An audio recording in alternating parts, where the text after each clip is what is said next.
नमस्कार. पहिल्यांदा हा व्हिडिओ बघा आणि त्या व्हिडिओमध्ये काय विशेष आहे हे तर आपण बोलणारच आहोत. परंतु हा व्हिडिओ बघा. मराठी स्टोरी. आपले खरे स्पर्धक कोण?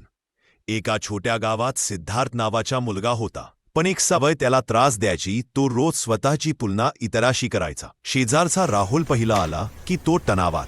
कोणी नवीन फोन घेतला की त्याला वाटायचं मी मागे पडलो. एका दिवशी शाळेत विचारला, तुझा सर्वात मोठा स्पर्धक कोण?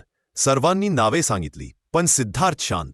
नंतर घरी जाताना त्याला गोडर सर भेटले. तो म्हणाला, सर, मला माझा स्पर्धक कळलाच नाही. सर त्याला एका शांत तलावाकडे घेऊन गेले आणि म्हणाले, या पाण्यात बघ.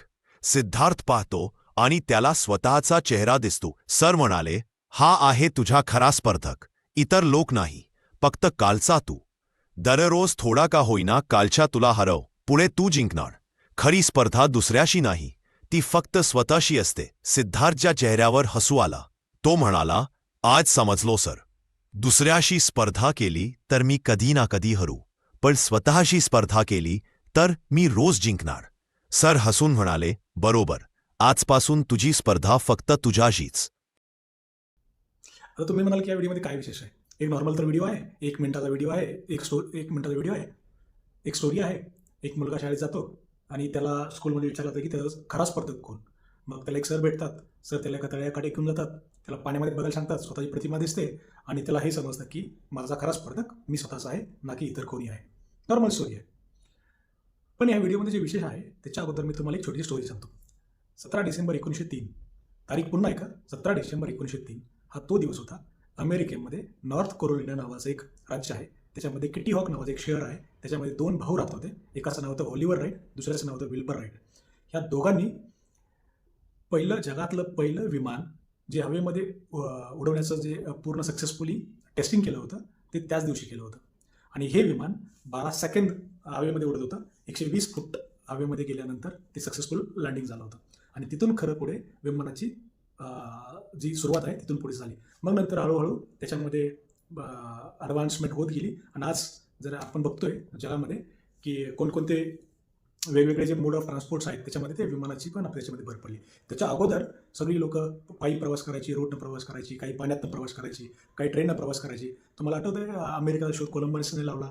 इंडियामध्ये जो पहिला जो युरोपियन आला होता तो वास्को द गामा होता. तो शिपमधून पाण्यातून आला होता. आणि इंडियामध्ये जी फर्स्ट ट्रेन धावली ती 1853ला धावली. 1853च्या अगोदर साधारणतः 1810च्या आसपास ही जगात पहिली ट्रेन धावली होती. पण 1903ला खरी विमानाची सुरुवात झाली. आणि ज्यावेळेस विमानाची सुरुवात झाली त्याच्यानंतर जग प्रचंड बदललं गेलं. आणि जेव्हा ना की फक्त विमानाची सुरुवातनंच जग प्रचंड बदलत गेलं, प्रत्येक इन्व्हेन्शन नंतर जग हे बदलत जातंच. आज जे विमानं आपल्याकडे अवेलेबल आहेत त्यातली जी पॅसेंजर विमान असतात, जी प्रवासी विमान असतात ती साधारणतः 800, 1000, 1200 किलोमीटर प्रति तास या स्पीडनं धावतात. काही विमानं अशी असतात जे फायटर जेट्स वगैरे आहेत ते 2000, 2500, 3000 किलोमीटरने धावणारी विमानं पण आहेत. जे इंटरनॅशनल स्पेस स्टेशन आहे जे साधारणतः 400 किलोमीटरवरती पृथ्वीच्या, ते जे पूर्ण पृथ्वीच्या भोवती फिरते ते साधारणतः 28,000 किलोमीटर प्रति तास या स्पीडनं धावते. किंवा काही सुपरसॉनिक विमानं आहेत, काही हायपरसॉनिक विमानं आहेत. सो ही सगळी ॲडव्हान्समेंट, ही सगळी नेक्स्ट व्हर्जन्स ते विमानाची आहे. म्हणजे जग ज्यावेळेस विमान आल्यानंतर जेवढं बदललं गेलं राईट, तसंच जग हे त्यावेळेस बदललं गेलं म्हणून आत्ता बदलत नाही असं आहे का? याचं बिलकुल नाही आहे. जग तेव्हाही बदलत होतं, आजही बदलतं आहे आणि भविष्यातही बदललं जाणार आहे. याचं साधं उदाहरण म्हणजे हा जो आत्ता आपण जो व्हिडिओ बघितला ना तोच व्हिडिओ. हा व्हिडिओ जो शूट केला आहे तो video without any cost right फक्त 10 मिनिटामध्ये शूट केला आहे. आणि अगोदर जे 5-10 वर्षापूर्वी आपण एक साधं उदाहरण घेऊया की एखादा मूवी तयार होतो किंवा एखादी सिरियल तयार होते किंवा एखादा प्रोग्राम शूट होतो किंवा एखादी जाहिरात शूट होते. काय काय लागतं? जाहिरात जर शूट होत असेल तर पहिल्यांदा जिथं शूट करायचं आहे त्या ठिकाणी जायला लागतं. जसं उदाहरण म्हणून जर सपोज समुद्राच्या काठी एखादं शूटिंग करत असेल तर आपण जर आता पुण्यामध्ये असेल तर पुण्यातून समुद्राच्या काठी साधारणतः कोकणात जायला लागेल. आणि कोकण किती किलोमीटर आहे? साधारणतः 200-300 किलोमीटर आहे. 200-300 किलोमीटर ट्रॅव्हल करायला लागेल. बरं एकटा जाणार आहे का? नाही आहे. त्याच्याबरोबर साधारण टीम जाणार आहे. मग ते व्हिडिओ एडिटिंग करणारी टीम असेल, ॲक्टर्स असतील, लाईट्स मॅनेजमेंट करणारी टीम्स असेल, म्युझिक्सवाली काही लोकं असतील. एवढ्या सगळ्या लोकांना पुण्यातनं कोकणामध्ये घेऊन जायचं, तिथं शूट करायचं. तिथं शूट एका दिवसात नाही झालं तर 3-3 दिवस त्याच्यामध्ये घालवायचे. 3-3 दिवस त्यांचा राहण्याचा खर्च, त्यांचा जेवणाचा खर्च, नंतर व्हिडिओ एडिटिंगचा खर्च, परत नंतर जो रेकॉर्डिंग केलेला जो ऑडिओ आहे, ऑडिओ डबिंग खर्च, ऑडिओ मिक्सिंग खर्च, त्याच्यानंतर जे लाईट्स आहेत, कॅमेराज आहेत, एकदम हाय एंड कॅमेरा लागतात. म्हणून तुम्ही ऐकलं असेल की एखाद्या मूवीचं शूटिंग्स हे लाखांमध्ये तर नॉर्मली असतंच, पण करोडमध्ये सुद्धा जातं. म्हणजे काही ह्या मूवीचं शूटिंग करताना साधारणतः याचं बजेट 200 कोटी होतं, याचं बजेट 300 कोटी होतं, याचं बजेट 400 कोटी होतं. हे ऐकायला काय मिळतं? कारण एवढी सगळी सिस्टम्स एक साधा व्हिडिओ तयार करण्यासाठी एवढी सगळी सिस्टम पाठीमागे असते. मूवी म्हणजे आहेच काय? मूवी म्हणजे हा व्हिडिओच आहे. 3 तासाचा व्हिडिओ आहे.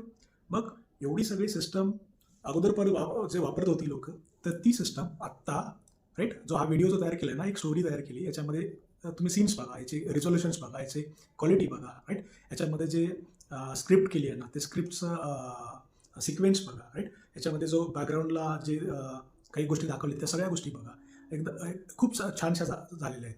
म्हणजे प्रोफेशनली व्हिडिओ शूट करणे आणि AI यूज करून व्हिडिओ शूट करणे हा खरं तर व्हिडिओ AIने तयार केला आहे. AIने पूर्ण स्क्रिप्ट तयार केली जाऊ शकते, ते सीन्स तयार केले जाऊ शकतात, त्याचे ऑडिओज व्हॉईसमध्ये कन्वर्ट त्याला करता येतं, त्याचे व्हिडिओज इमेजेस क्रिएट करता येतात, इमेजेसचे व्हिडिओ सीन्समध्ये कन्वर्ट करता येतं, ह्यांना पूर्ण एकत्र करता येतं आणि हे सगळं एकत्र झाल्यानंतर त्याला ऑडिओ अटॅच करता येतो आणि अटॅच केल्यानंतर पूर्ण सगळा हा व्हिडिओ शूट होतो. म्हणजे हा व्हिडिओ पूर्ण तयार होतो.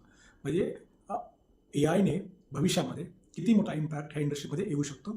एक रिपोर्ट सांगत होता की येणाऱ्या 2030पर्यंत जे मूवीज असतील त्या मूवीमधले 40 ते 50% जे सीन्स आहेत ते AI जनरेटेड असू शकतात.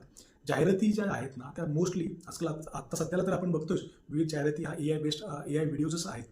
येणाऱ्या काळामध्ये जाहिरात किंवा ॲडव्हर्टाइजमेंटचे जे व्हिडिओ असतील ना हे साधारणतः 60 ते 70, 80%पेक्षाही जास्त ॲडव्हर्टाइजमेंट्स ह्या AI वापरून केल्या जाऊ शकतात. आणि ह्या AIने जे व्हिडिओ आपण तयार करतो याच्यामध्ये डीप न्यूरल नेटवर्क्स वापरलं जातं. डीप न्यूरल नेटवर्कचे वेगवेगळे आर्किटेक्चर्स असतात, जसं की जनरेटिव्ह ॲडव्हर्सेट नेटवर्क्स आहे, व्हेरिएशनल ऑटो एन्कोडर्स आहे किंवा आणखी भरपूर सारी नेटवर्क्स आहेत, ट्रान्सफॉर्मर आर्किटेक्चर्स आहेत, काही लँग्वेज मॉडेल्स आहेत, मल्टी मॉडेल मॉडेल्स आहेत. आणि हे AI फक्त एंटरटेनमेंट इंडस्ट्री, मीडिया इंडस्ट्रीवरतीच मर्यादित आहे का? बिलकुल नाही आहे. तुम्ही ज्या सेक्टरमध्ये आहात त्या प्रत्येक सेक्टरमध्ये AI हे याचा वापर होतो. मग तुम्ही हेल्थकेअरमध्ये काम करत असाल तर त्याच्यामध्ये AI वापरतो. तुम्ही बँकिंगमध्ये काम करत असाल त्याच्यामध्ये AI वापरतो. तुम्ही ट्रान्सपोर्टमध्ये काम करता तुम्ही त्याच्यामध्ये AI वापरू शकता. तुम्ही इन्शुरन्समध्ये काम करू शकता करत असाल तर त्याच्यामध्ये AI वापरतो. ॲग्रिकल्चरल, बँकिंग, सिक्युरिटी, एव्हिएशन्स प्रत्येक सेक्टरमध्ये AIचा वापर होतो. भविष्यामध्ये AIचा वापर प्रचंड होणार आहे आणि AIने भरपूर काही गोष्टी जगामधल्या बदलून गेल्या तर आश्चर्य डेफिनेटली आपल्याला व्हायला नाही पाहिजे. सांगण्याचा मुद्दा असा की जे प्रचंड स्पीडनं बदलतं आहे आणि त्या स्पीडला आपण अडॉप्ट करायला शिकलो पाहिजे.